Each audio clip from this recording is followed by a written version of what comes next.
খুবই সুন্দর আমাদের মিশনের। আসসালামু আলাইকুম।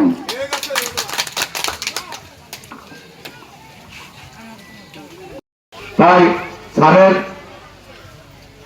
স্যারকে আপনারা সবাই দোয়া করবেন, আমরা দোয়া করব।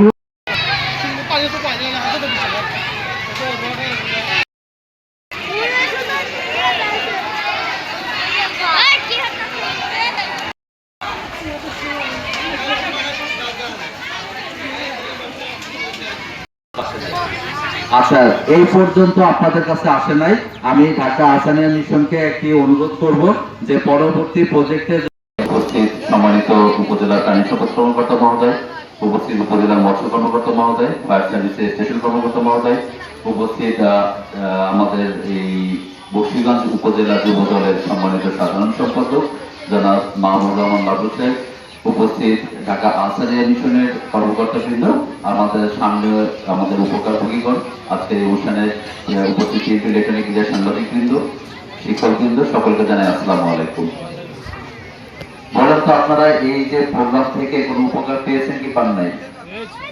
পেয়েছেন? কি উপকার পেয়েছেন? রয়েছে মৎস্য দপ্তর, রয়েছে প্রাণী সম্পদ দপ্তর, রয়েছে ত্রাণ কেন্দ্র, রয়েছে আশ্রয় কেন্দ্র, রয়েছে ফার্স্ট এইড একটা কর্নার, এখানে আছেন কিছু কৃষক আছেন, এখানে একটা নারী কর্নার করা হয়েছে। এবং প্রথমে যে জিনিসটা আছে আপনারা হয়তো অনেকে লক্ষ্য করেছেন, বন্যা ফলক, এই প্রতিটা বিষয়, কারণ যেহেতু আমরা 9টার জায়গায় আরো 2টা বাড়িয়ে দিয়েছি আপনাদের চাহিদা। আপনারা ভ্যাকসিন পেয়েছেন, করেছেন, মাইকিংও কিন্তু করা হয়েছে, ঠিক আছে। এখন বন্যার সময় কি হয়, গরু ছাগলের মানুষের পাশাপাশি তাদের কিন্তু খাদ্যের অভাব হয়ে যায়। তো আমাদের একটা স্টল দেওয়া আছে, সেখানে লিফলেট আছে কিভাবে আমরা বন্যার পূর্ব প্রস্তুতিমূলক ভাবে আমরা গবাদি পশুর খাদ্য সংরক্ষণ করতে পারবো। হ্যাঁ, আমরা প্রচুর পরিমাণ লিফলেট নিয়ে আসছি, আপনারা স্টলটা পরিদর্শন করবেন এবং লিফলেটগুলো নিবেন, নিয়ে বুঝিয়ে পড়তে পারবেন, পরে বুঝিয়ে। আর যদি বুঝতে না পারেন অবশ্যই আমাদের যে স্টলে আছে ওনাকে জিজ্ঞেস করবেন, প্রয়োজন আমাদের অফিসে যাবেন যে কিভাবে খাদ্যটা সংরক্ষণ করা যায়। আর সবশেষে ঢাকা এবং ফায়ার সার্ভিসের কর্মকর্তা সহ কিছু সবাইকে সালাম জানাচ্ছি, আসসালামু আলাইকুম। আজকের বন্যা পূর্ব প্রস্তুতি সম্পর্কিত যে আজকের এই মহড়া, সেখানে বিভিন্ন স্টল আপনারা দেখতে পাচ্ছেন। এই স্টলগুলোতে বিভিন্ন দপ্তরের কার্যক্রম এবং বন্যা পূর্ব প্রস্তুতিতে কী কী করণীয় সেই সম্পর্কিত বিভিন্ন লিফলেট এবং বিভিন্ন পরামর্শ আপনারা পেয়ে যাবেন। বন্যা পূর্ব প্রস্তুতির জন্য মৎস্য অফিসের পক্ষ থেকে যেই পরামর্শগুলো দেওয়া হয় সেগুলোর মাঝে হচ্ছে যে অবশ্যই পুকুরকে এখন আপাতত যেহেতু পানি বেড়ে যাচ্ছে, যাদের পুকুরে এখনো মাছ আছে নেটিং করে মাছগুলোকে রক্ষা করতে হবে। আর যে কোনো পরামর্শের জন্য মৎস্য অফিসে আপনারা যোগাযোগ করবেন, আমাদের স্টলগুলো আপনারা পরিদর্শন করবেন।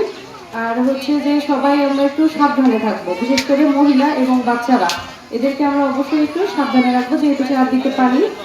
বাচ্চাদের দেওয়া যাবে না, কিন্তু আমাদের ওনার কাছে দাবি, অনেক দাবি। তার কারণ আমরা এই যাবৎ দীর্ঘদিন যাবৎ এই প্রতিষ্ঠানে আমাদের কোন উপজেলা নির্বাহী অফিসার আসে নাই। আমরা সর্বসময় এই স্কুলের ব্যাপারে অনেকবার আমরা অফিসে যাওয়ার কথা বলছি। আমাদের মুসলিম মহোদয়ের সঙ্গে আমি এখানে কথা বলছি এবং আজকে অনেক সুযোগ হয়েছে আমাদের এই ব্যাপারে কথা বলার জন্য। আমাদের স্কুলের গার্ডওয়াল নাই, স্কুলের রাস্তা নাই, স্কুলের অনেক ভবন নাই। আমরা যদি আমাদের সম্মানিত অভিভাবক মহোদয় আমাদেরকে এসে সময় দিয়েছেন, তার জন্য আমি ঢাকা আহ্ছানিয়া মিশনের পক্ষ থেকে অনেক ধন্যবাদ জানাচ্ছি।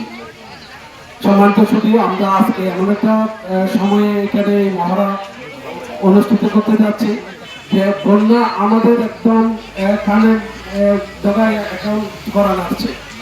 এই বৃষ্টিপাত অনেক প্রচুর বৃষ্টিপাত, সারা বাংলাদেশের অবস্থা খুব খারাপ। আমরা আজকে এই মহড়া থেকে যে বিষয়গুলো শিখবো আমরা যাতে পারিবারিক ভাবে জড়িত, তারপরেও আমরা চেষ্টা করেছি বিষয়টি ভিজুয়াল করার জন্য।